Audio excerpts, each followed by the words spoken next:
नमस्कार। आज हम पढ़ेंगे ज्योमेट्री। ठीक, इसमें क्या क्या पढ़ेंगे इसको देखते हैं। पहले जानेंगे बिंदु।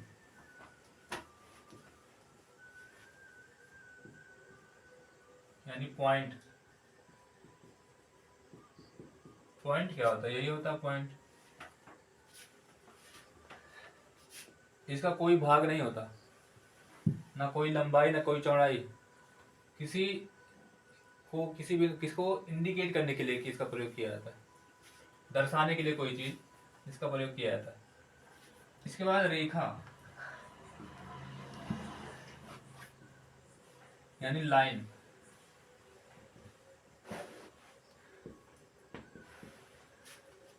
इन्हीं बिंदुओं को ऐसे अगर बगल बगल में रख दिया जाए ऐसे अनंत तक, तो क्या बन जाती हैं? रेखाएं।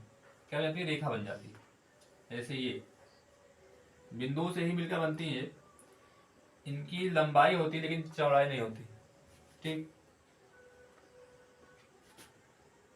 इस रेखा को मान लेते हैं एल। इस पर कोई दो बिंदु मान लेते हैं ए बी। ये बिंदु मान लिए एक यहाँ पर, एक बिंदु यहाँ मान लिए बी। तो अगर रेखा को दर्शाएंगे कि कैसे लिखा जाएगा ए बी, ऐसे उसके ऊपर ऐसे साइन लगा देंगे, दोनों तरफ एरो होगा। रेखा जो होगी हम इसको दोनों तरफ, दोनों साइड में इसको असीमित रूप से बढ़ा सकते हैं। असीमित रूप से जितना चाहे बढ़ा सकते हैं। और इसी से इसका हिस्सा काट लेते हैं, मान लेते हैं जिससे ए और बी से निकाल कर सिर्फ ए बी को निकाल कर अगर हम अलग कर दें यहाँ से यहाँ तक, मान लेते हैं ए बी निकाल लिए, तो रेखा का हिस्सा है ये। ठीक, और रेखा का सीमित हिस्सा है, सीमित हिस्सा इसको कहेंगे लाइन सेगमेंट। ठीक, रेखाखंड। रेखाखंड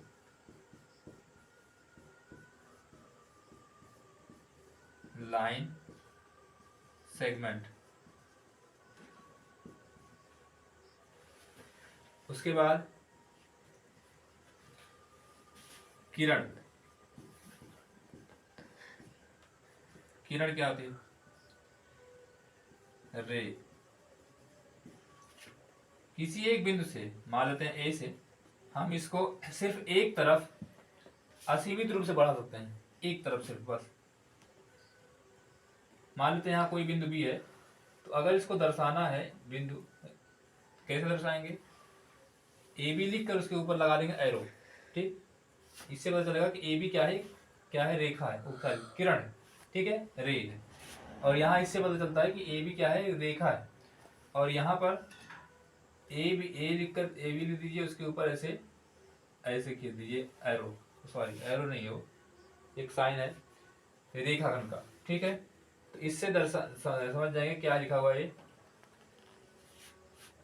इससे समझेंगे कि ये रेखाखंड है, इससे समझेंगे कि हम क्या है, ये रेखा है, और इससे समझेंगे कि किरण है। ठीक है, इसको देखें। हाँ, आगे देखें। ऐसे एक रेखा खींच देते हैं ऐसे, ये भी रेखा ही है, बस तिरछी रेखा है ये। इसको कहते हैं तिर्यक रेखा।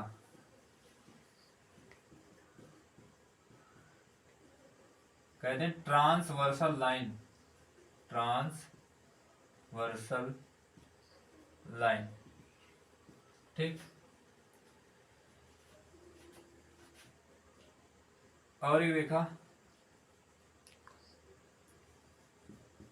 प्रतिच्छेदित रेखा। प्रतिच्छेदी रेखाएं यानी इंटरसेक्टिंग लाइन। लाइंस, दो रेखाएं जब किसी एक ही बिंदु पर काटती हैं तो उन रेखाओं को कहते हैं प्रतिच्छेदी रेखाएं। ठीक, जैसे एक रेखा यहां से खींच दी ऐसे, और एक रेखा यहां से खींच दी ऐसे। इसका नाम दे दिए एल, इसका नाम दे दिए एम। तो यहां पर किसी एक बिंदु पर ये दोनों रेखाएं क्या कर रही हैं? एक दूसरे को क्या कर रही हैं? काट रही हैं, प्रतिच्छेद कर रही हैं। तो इसको कहते हैं प्रतिच्छेदित रेखाएं। ठीक, तो जिस बिंदु पर काटती है इसको कहते हैं प्रतिच्छेदन बिंदु। क्या हो जाएगा ये? प्रतिच्छेदन बिंदु। इसको कहते हैं इंटरसेक्टिंग पॉइंट। Intersecting point. ठीक, आगे। ठीक, आगे देखें संगामी रेखाएं।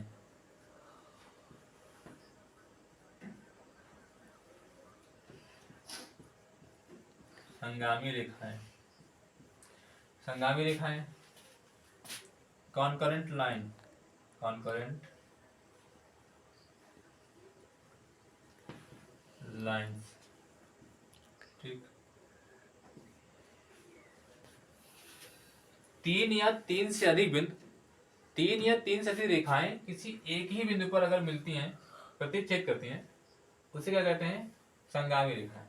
जैसे एक रेखा यहां से कम 3 रेखा एक ही बिंदु पर जब काटती है तो उन रेखाओं को कहते हैं संगामी रेखाएं कहते हैं। जैसे यहां देखो 3 रेखा है, इससे ज्यादा भी हो सकती है, मान लेते हैं एक और रेखा लेते हैं। ठीक, मान लेते हैं इसका नाम A B C D। ठीक है, तो ये 4 रेखाएं हैं, ये चारों रेखाएं एक दूसरे को एक ही बिंदु पर काट रही हैं यहाँ, तो इन रेखाओं को कहते हैं कॉन्करेंट लाइन। ठीक, संगामी रेखाएं। और जहां पर चारों रेखाएं एक दूसरे को काट रही हैं उसको कहते हैं संगमन बिंदु। संगमन बिंदु।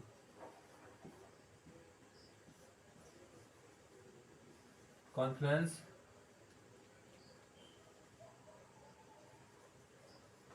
पॉइंट। ठीक, 3 या 3 से अधिक रेखाएं किसी एक ही बिंदु पर मिलती हैं या काटती हैं, उन रेखाओं को कहते हैं संगामी रेखाएं। और जिस बिंदु पर तीनों रेखाएं या चारों रेखाएं, जितनी भी रेखाएं होंगी 3 से अधिक या 3, तो उसे उस बिंदु को कहते हैं संगमन बिंदु। ठीक, हाँ, अब समांतर रेखा देखें।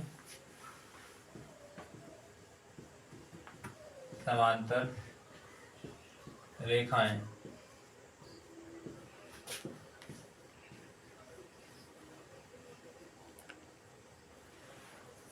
Parallel lines. Parallel lines. ठीक,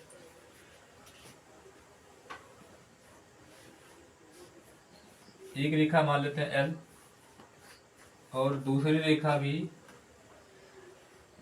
उसके समांतर है, इसको मान लेते हैं M। समांतर कब होती है रेखा? जब दो रेखाएं, कम से कम दो रेखाओं के जो बीच की दूरी होती है प्रत्येक बिंदु पर अगर समान होती है। मान लेते हैं यहाँ से यहाँ तक दूरी अगर A है तो हर जगह जो दूरी होगी दोनों रेखाओं के बीच में A ही होगी।